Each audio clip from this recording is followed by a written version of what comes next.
3 brasileiros estão nas quartas de final da Libertadores. Vou mostrar para vocês. Ó, de um lado tem São Paulo, LDU, River Plate e Palmeiras. Pode ter um clássico paulista na semi, São Paulo e Palmeiras. E aqui o Flamengo vai jogar um campeonato argentino, né? Porque tem Vélez, Racing e o Estudiantes, que é o próximo adversário, inclusive, do Flamengo.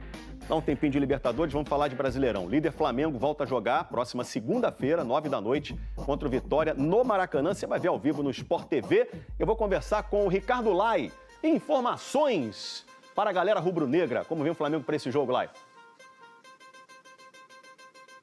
Tudo bem, Escobar? Boa tarde para você, boa tarde a todos. O Flamengo só volta a jogar, como você falou, na segunda-feira à noite, 9 horas, no Maracanã contra o Vitória. O Flamengo que fez esse roteiro lá para o Porto Alegre, voltou fortalecido lá do Sul, né? Porque avançou nas quartas de final da Libertadores, consolidou a liderança do Brasileirão. Boas notícias como Saúl e Pedro, né? Que tiveram oportunidade, aproveitaram, ganharam moral com o técnico Felipe Luiz. E o time voltou ontem de Porto Alegre, veio direto do aeroporto aqui para o Ninho do Urubu treinar. Então hoje folga merecida, né? Folga para a rapaziada, para geral. Amanhã a representação aqui no Ninho do Urubu, os treinos no sábado e no domingo, preparação para esse jogo. O Flamengo é o líder do Brasileirão, tem 4 pontos de vantagem sobre o Palmeiras, que é o segundo colocado. E o elenco do Flamengo, né, já deixou bem claro, deu o recado ainda em Porto Alegre, não baixar a guarda, né, no Brasileirão, continuar seguindo na liderança, no topo da tabela. Foi o recado dado para os jogadores, para a torcida do Flamengo. E é isso aí, Escobar. Flamengo ligado no Brasileirão. Flamengo muito forte em todas as competições. Ricardo Lai, onde está a notícia, ele vai. A gente falou então agora aí do time principal do Flamengo, né? Mas amanhã joga a garotada do Sub-20, Flamengo e Barcelona no Maracanã. Estamos falando do título do Intercontinental, que é o Mundial da categoria, né? Ao vivo na Globo, gente. Amanhã, 4h30 da tarde. Quem sabe tudo sobre a molecada do Flamengo está do lado da taça, Juliano Lima. É isso, Escobar. Do lado da taça aqui, eu não posso tocar na taça não, tá, Escobar? Mas tem os nomes dos campeões aqui embaixo da taça. E o Flamengo tá aqui, óbvio, né? O Flamengo foi campeão no ano passado. Então tá aí a imagem ajudando a gente aí para mostrar no Globo Esporte a taça que o Flamengo tá de olho. Para chegar nessa decisão, o Flamengo conquistou o bicampeonato da Libertadores Sub-20 em março, contra o Palmeiras na disputa de pênalti. E agora vai encarar o Barcelona, campeão da Liga dos Campeões da Europa. O Flamengo tem 13 jogadores que disputaram a decisão da Copa Intercontinental aqui no ano passado, no Maracanã, contra o Olympiacos da Grécia. E o técnico naquela época era o Felipe Luiz, que hoje está no elenco profissional. Hoje, o Barcelona fez o reconhecimento do gramado do Maracanã. E depois disso, o Belletti, pentacampeão mundial com a seleção brasileira em 2002, ex-jogador do Barcelona, técnico do Barcelona Sub-20, falou um pouquinho sobre essa atmosfera que os torcedores do Barcelona vão ter pela frente para encarar o Flamengo com o apoio da torcida. Vamos ouvi-lo. Viver o momento intensamente. É o primeiro jogo oficial da história do Barcelona aqui no Brasil e no Maracanã, e contra um rival com tanta história, com uma torcida tão impressionante. O que eu passo para eles é que no dia a dia eles trabalhem como eles sempre trabalham, para chegar no jogo, competir, para tentar ganhar, mas acima de tudo aproveitar. O Flamengo tem um dos melhores elencos da América Latina e, em virtude disso, costuma ter seus jogadores muito assediados pelo mercado do exterior. O Meia Arrascaeta, por exemplo, é muito cobiçado em países como México e Argentina. Todavia, nesta janela de transferência, o Mengão esteve próximo de perder uma das suas principais contratações dos últimos anos. Trata-se do lateral esquerdo Alex Sandro.